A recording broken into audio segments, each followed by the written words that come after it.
All right, today we're going to dive into the really strange step-by-step scientific journey of Wilhelm Reich. This is the story of a man who believed he could treat cancer with a special box. Now, to understand how he even got to that point, we have to follow his trail of experiments, starting with microscopic particles and ending with a theory about a universal life energy. You know, every wild, radical idea usually kicks off with a simple question. For Wilhelm Reich, that question was something like this. What if the very energy that gives us life could actually be harnessed to fight back against disease? What if you could somehow concentrate that life force to push back against the decay that eventually leads to death? So, to really get what he was trying to do, you first have to understand this one core idea. Reich saw all of life as this constant tug of war between two opposing forces. On one side, you've got what he called the B reaction. That's a state of expansion, warmth, pleasure, and health.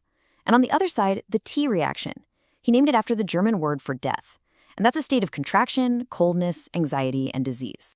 Okay, so if you look at cancer through that lens, it looks completely different. For Reich, a tumor wasn't the disease itself. It was just a symptom. The real disease was systemic. The entire body was stuck in that contractive death state, that T reaction. So the goal then wasn't to just attack the tumor, but to shift the body's entire energy field back towards the life state.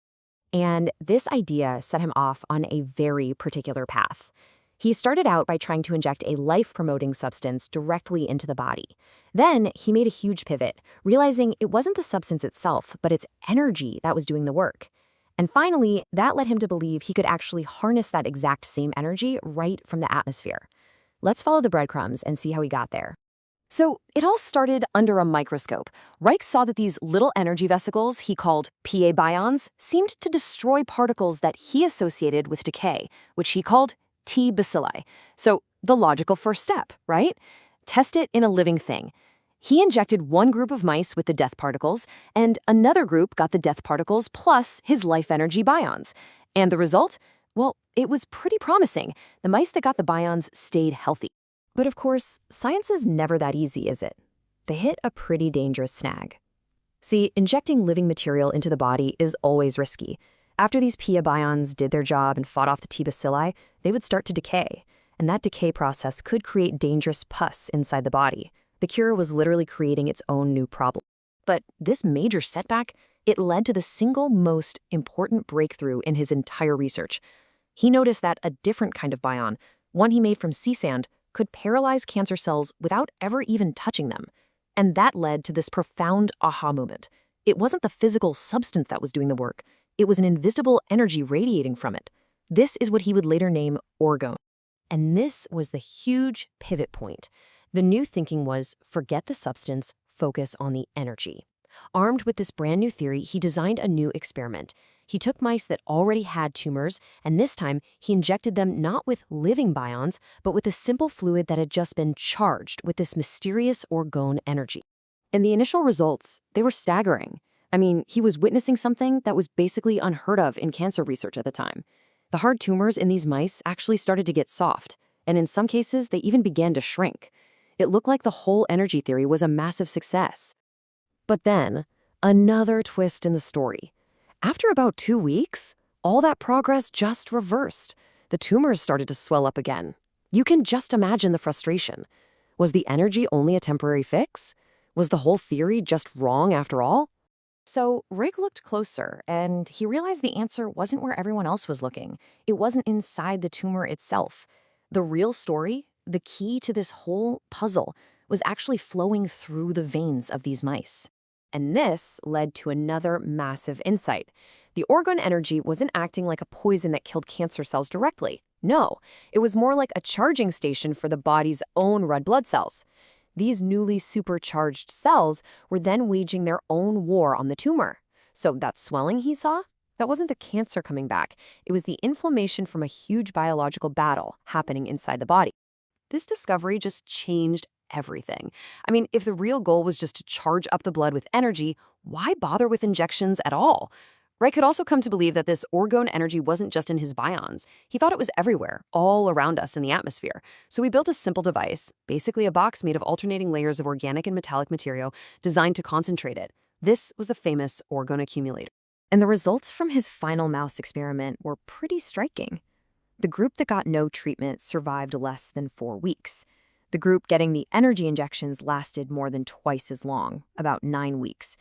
But the mice that just sat inside the accumulator for 30 minutes a day, they survived the longest, over 11 weeks on average. The non-invasive method was by far the most effective. So it really seemed like he'd found the final piece of the puzzle, a safe, non-invasive way to empower the body to heal itself. But in a final, really ironic twist, the treatment's own effectiveness revealed a hidden and potentially fatal danger. Okay, so here's the problem. When the therapy worked really well, it destroyed the tumor tissue very, very quickly. This created a massive amount of dead tissue, debris, that the body's systems, like the liver and kidneys, had to filter out. But if the tumor was too big to begin with, the sheer volume of this debris could literally overwhelm and clog these vital organs, killing the mouse even while the cancer itself was being defeated. The takeaway here was stark. Early diagnosis is absolutely everything.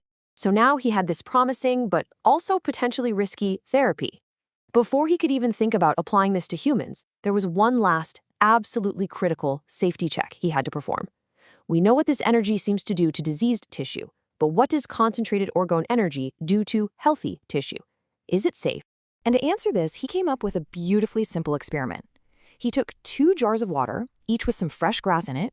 He put one jar inside the accumulator and left the other one outside, and the result was crystal clear. The grass outside the box decayed quickly, its water filled with protozoa. But the grass inside the accumulator stayed fresh and resisted putrefaction. This suggested that orgone energy doesn't just attack invaders, it actually seems to strengthen healthy tissue, making it more resilient to decay in the first place. And finally, after all the lab work, all the animal trials, the final test subjects were Reich and his own colleagues. For months, they sat in the accumulators themselves, carefully documenting any effects. They didn't find any harmful side effects, maybe some dizziness if they stayed in too long, and, in fact, they reported feeling healthier. With that final piece of evidence, he felt he was ready to begin the first experimental trials on human beings. And that's really where this chapter of the journey ends. It's a story of observation, of setbacks, of these strange insights that led him to a deeply unconventional conclusion. And it leaves us with a really difficult question, doesn't it?